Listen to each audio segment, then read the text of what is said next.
माँ, पीने का पानी बहुत गर्म है, मुझे ठंडा पानी पीना है। आपको पता है, मेरी सहेली शालू के पापा कल नया फ्रिज लाए हैं। आज जब मैं उसके घर गई थी, मैंने वहाँ पर इतना ठंडा पानी पिया था कि आपको बता नहीं सकती।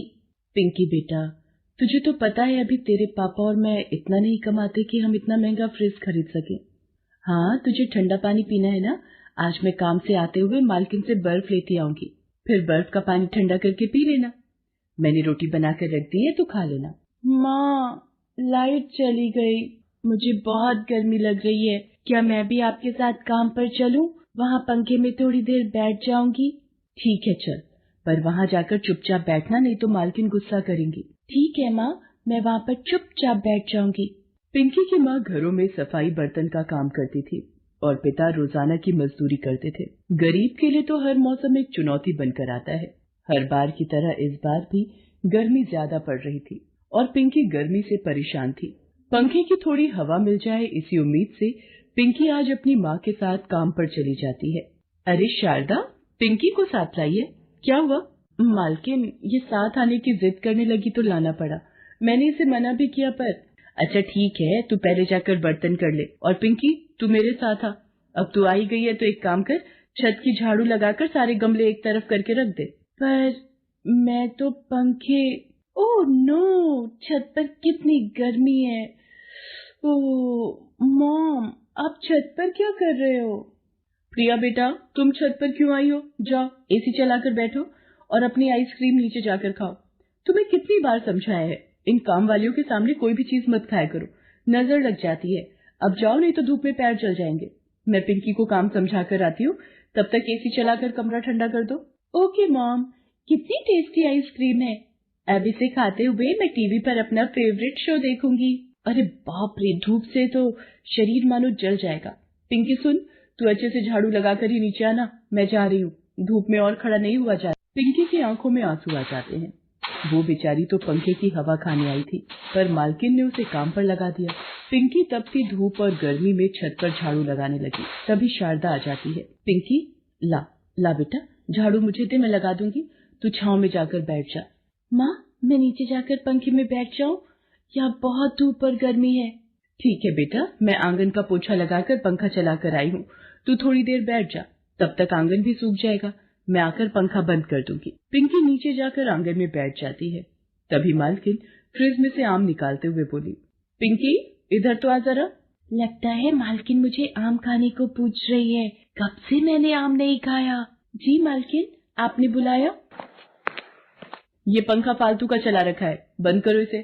शारदा, तुमसे कितनी बार कहा है, आजकल गर्मियों में आंगन बिना पंखे के ही सूख जाता है, फालतू में इतनी देर तक पंखा चलता रहता है। पता है बिजली का कितना मोटा बिल आया है हमारा। अब तुम लोगों को तो इस बात से कोई मतलब होता नहीं है, हमें तो सोचना पड़ता है ना। मॉम, मैंगो शेक बनाकर जल्दी आओ, मैंने एसी चला रखा है, रूम बिल्कुल शिमला जैसा ठंडा हो रहा है।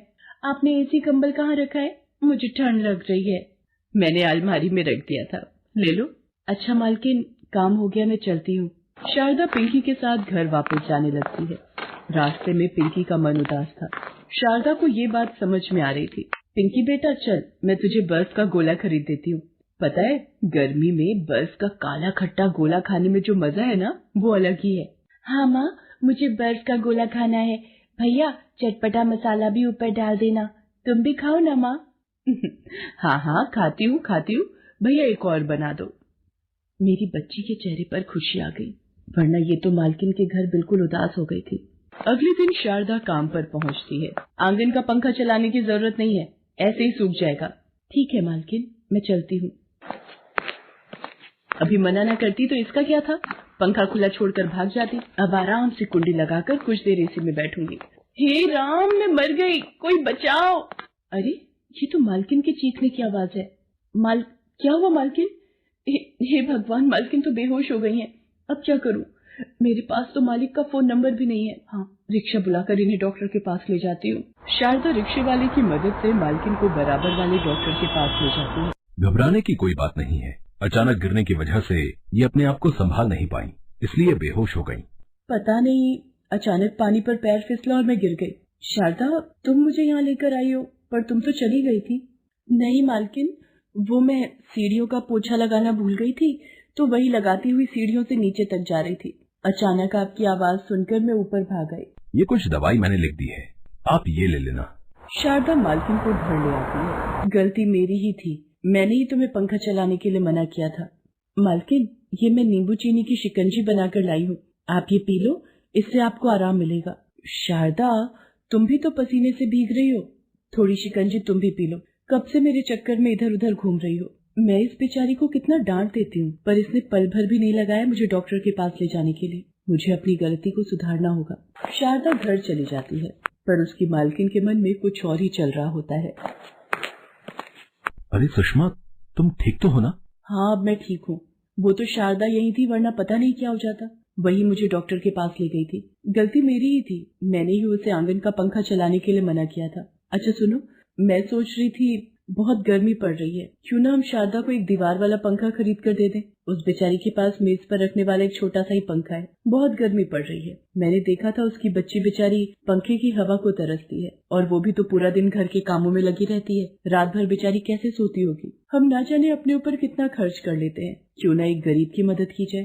ठीक है सुषमा, शारदा को पंखा देने के साथ साथ तुम्हारी बात को सुनकर मेरे मन में एक विचार और आया है। क्यों न हम अपनी कॉलोनी की सड़क पर ठंडे पानी की मशीन लगवा लें। राह चलते लोगों को पानी की बहुत प्यास लगती है।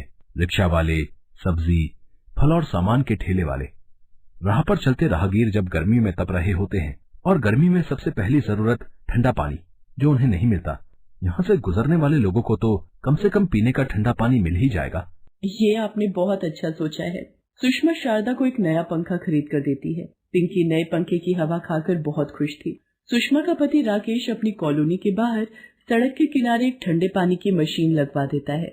वहाँ से गुजरते हर राहगीर को गर्मियों में ठंडा पानी पीकर राहत मिलती देख सुषमा और राकेश बहुत खुश